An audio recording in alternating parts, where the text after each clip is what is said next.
তার পাশাপাশি আরও যে মানে হয়েছে এই কদিন আগে আরজিকর হসপিটালে যে ঘটনাটা ঘটেছে তারও যেমন ন্যায্য বিচার হয়, অপরাধী যেমন শাস্তি পায়, আমি এটাই চাই। আজ তো আমাদের কাছে আর একটা প্রশ্ন, সেটা হচ্ছে আজ তো আপনি কি একা একাই এটা করেন?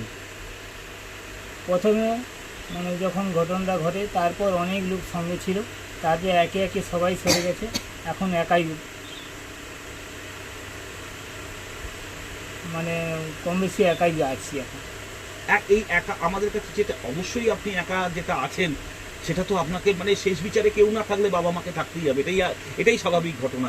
কিন্তু এই একা একা যে লড়াইটা আপনি করছেন, এই লড়াইটা করতে আপনার কষ্ট, আপনি তো একটা দারিদ্রতার মধ্যে থাকে, কষ্ট হচ্ছে না?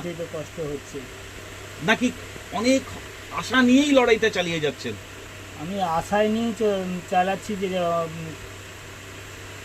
অপরাধী শাস্তি পাবে, কিন্তু এটাই আমি বিচার তো এখনো শেষ হলো না। বিচার এখনো পর্যন্ত শেষ হলো না।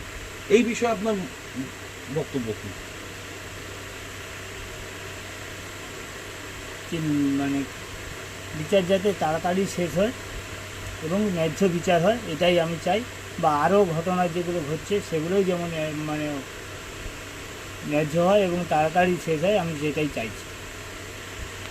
আপনার দিকে সন্তোষীদি, উনি তো বাবা বললেন, মা হিসেবে তো আপনিও তো প্রথম থেকেই আছেন, মা তো আপনার কি মনে হচ্ছে এই ঘটনার পরিস্থিতি? এই ঘটনায় আমারও চাচ্ছি যে আমরা এখন তো কেউ আমাদের পাশে নেই, আমরা দুজনেই ছুটছি, তো আশায় আছি যে বিচার আমরা পাবই, আর বিচারের আশায় আছি, আর যেন তাড়াতাড়ি বিচারটা হয় সেটাই আমরা চাইছি। যে আজকের যে মেডিকেলে যে ওখানে যে ঘটনা হচ্ছে ওনারাও যেন বিচারটা পায়, যে সেটাও আমরা আশা রাখছি যে ওনাদের পাশেও যেন আমরা থাকি।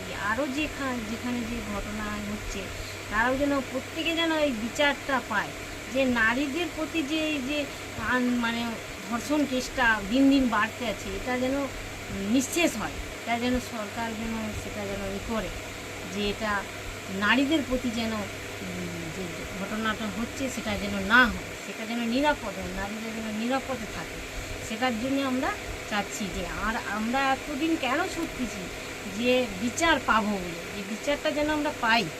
কিন্তু এখানে একটা প্রশ্ন, সেটা হচ্ছে যে এই যে এত দারিদ্রতার মধ্যে দিয়ে আপনারা যে এতদিন বিচার ব্যবস্থার পেছনে দৌড়চ্ছেন, সেখানে খরচ আছে, নানা রকমের খরচ থাকতে হবে, যাতায়াতের খরচ, আপনাদের উকিল যদি সরকারি উকিল যেহেতু আছে, আপনাদের ব্যক্তিগত উকিল তাদের খরচ, যদিও আমরা জানি যে ত্রিদিবেশ নন্দ যিনি আইনজীবী আছেন উলুবেড়িয়া থেকে আসেন, তিনি পারিশ্রমিক নেন না।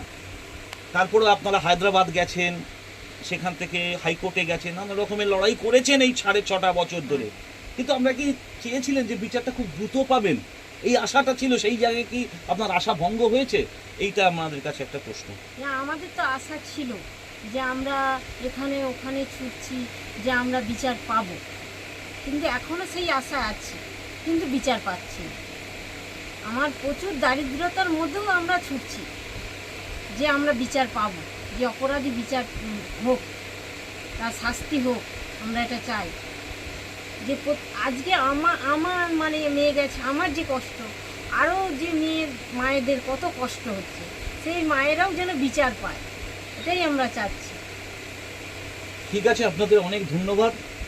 আপনারা যে লড়াই চালাচ্ছেন, এই লড়াই আমাদের কাছে শিক্ষার, যে আজকে 6.5 বছর ধরে আপনার মেয়েকেও একটা দিন এই ধর্ষণ এবং হত্যা করা হয়েছিল, আজ যেমন আরজি করে হয়েছে, আমরাও চাই যে আর এরকম ঘটনা না ঘটুক।